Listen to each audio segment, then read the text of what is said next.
한국은 정말 멋있어. 역시 국책에 진심 있구나. 최근 한국 인기 그룹이 빌보드 1위를 했다는 소식에 일본에서도 뜨거운 반응을 보였습니다. 일본에서 축하라도 했을까 싶었지만 역시나 그들은 한국은 조작과 국책으로 여기까지 왔다라며 조롱과 비난을 일삼았죠. 한국이 잘 나가니 억지를 부리는 일본. 그런데 그렇게 한국을 욕하던 일본에서 자신들의 신인 그룹을 한국이 닦아놓은 길에 무임승차시키려다가 낯걸렸다는데요. 앞서 달리는 사람이란 뜻으로 행렬에서 맨 앞에 선 사람 또는 어떤 일이나 사상에서 다른 사람보다 앞선 사람의 의미를 담고 있는 선구자는 척박한 환경에서 없던 길을 개척하는 사람들로서 그것만으로도 큰 의미를 갖는데요. 한국 축구에서는 단신으로 유럽에 가서 한국 선수의 해외 진출기를 만든 차범근, 박지성을 들 수 있습니다. 그래서 손흥민 선수, 황희찬 선수 등이 자신들 스스로 차범근과 박지성이 훨씬 더 대단한 사람임을 인정하고 있죠. 그런데 최근 한국이 만들어 놓은 이 길을 무임승차하려고 하는 사람이 있었는데요. 네, 맞습니다. 바로 일본입니다. 만들어 놓은 길을 따라오는 건 자유입니다만 일본은 그냥 따라오는 게 아니었죠. 이는 최근 한국 걸그룹 블랙핑크가 미국 빌보드 메인 앨범 차트 빌보드 200 정상을 차지한 데 일본의 반응을 보면 알 수 있는데요. 블랙핑크가 빌보드 정상을 차지한 것은 여성 그룹으로서는 2008년 이후 점일사년 만이자 한국 걸그룹 최초 1위, 미국 포브스지의 블랙핑크가 미국 음반 시장을 장악한 첫 K-팝 걸그룹으로 역사를 만들었다라는 보도는 해당 기록이 얼마나 대단한지를 알 수 있는 대목이었습니다. 게다가 영국 공식 앨범 차트 1위도 차지해 아시아 여성 가수의 첫 영미권 사건이라는 역사를 남겼죠. 동양인은 찾아볼 수 없었던 해외 음악 시장에 길을 개척한 K-팝이는 모든 아시아 국가의 가수들에게 큰 귀감이 되고 있는데요. 하지만 일본은 이 소식에 전혀 달가워하지 않았습니다. 일본 네티즌은 닭 BTS가 사라지고 나서 정말 송혁전인의 계정을 더 늘리지 않으면 지금처럼 인기가 지속되지 않을 텐데 그럭저럭 대응은 되는가 봐. 한국인들은 늘 하던 대로 힘내라 크크. 내가 뭘 검색했는지 모르겠지만 블랙핑크 관련 기사가 추천으로 자고 나와 이건 한국 아이돌은 국책으로 지원하고 있고 정말 엄청난 돈을 들이고 있다는 증거야. 참 이상하지. 이렇게나 기록이 나오는데 일본에선 그다지 화제가 되고 있지 않다니 이렇게 국책으로 조작한 일 등을 하면 오히려 반감을 산다는 것을 왜 깨닫지 못하는 거지. 블랙핑크 뮤직비디오 처음 봤는데 연출이 너무 멋있어. 한국은 정말 대단해. 역시 국책의 진심이구나라며 지독할 만큼 국책에 집착했는데요. 일본은 예전부터 K-팝이 잘 나가는 데에 한국이 국책으로 아이돌들을 지원했기 때문이라 분석했습니다. 이는 2011년으로 거슬러 올라가 NHK 기자 출신 키무라 사로가 방송에서 한국 정부가 유튜브 동영상 조회수를 조작해 이뤄지고 있으며 브랜드 위원회라는 기구를 통해 주도하고 있다라고 주장하면서 시작됐습니다. 이 황당한 소리는 당시 국가 브랜드 위원회 측이 항의하면서 마무리됐지만 이미 일본인들은 물론 얼마나 말했는지 전 세계가 믿고 있었죠. 하지만 이는 모두 근거 없는 허위입니다. 오히려 일본은 2010년부터 쿨재팬이라는 국책을 통해 일본 문화 수출을 지원하고 있었습니다. 그리고 결과는 당연히 대실패였죠. 일본은 어마어마한 예산을 지원한 계획이 실패하자 변명이 필요했기에 했다고 뒤집어 씌웠던 것입니다. 참 웃음밖에 안 나오는 상황인데요. 최근 막말로 논란이었던 일본의 한 대형 기획사 회장은 한국은 J-팝을 전수해갔고 BTS와 블랙핑크 같은 그룹들이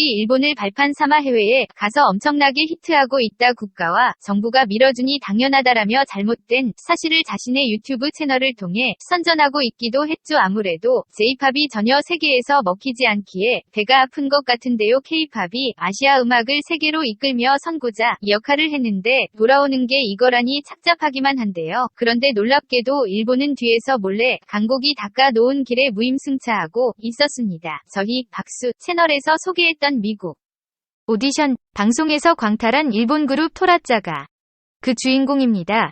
토라자는 오디션에서 떨어졌지만 최근 미국에서 데뷔해서 한 번 더 도전한다고 밝혔습니다. 이는 일본의 모든 방송사들이 속보로 보도할 만큼 일본 내에서 큰 화제를 모았는데요. 이 그룹이 세계 무대에 도전하는 것은 박수받아 마땅할 일입니다. 일본 내에서 아무도 도전하지 않은, 아니 엄두조차 못 낸 일에 도전한 것이니까요. 그런데 문제는 이들을 바라보는 일본인들이었죠. 일본 네티즌들은 해당 소식을 들은 후 세계적으로 한류 아이돌이 유행하고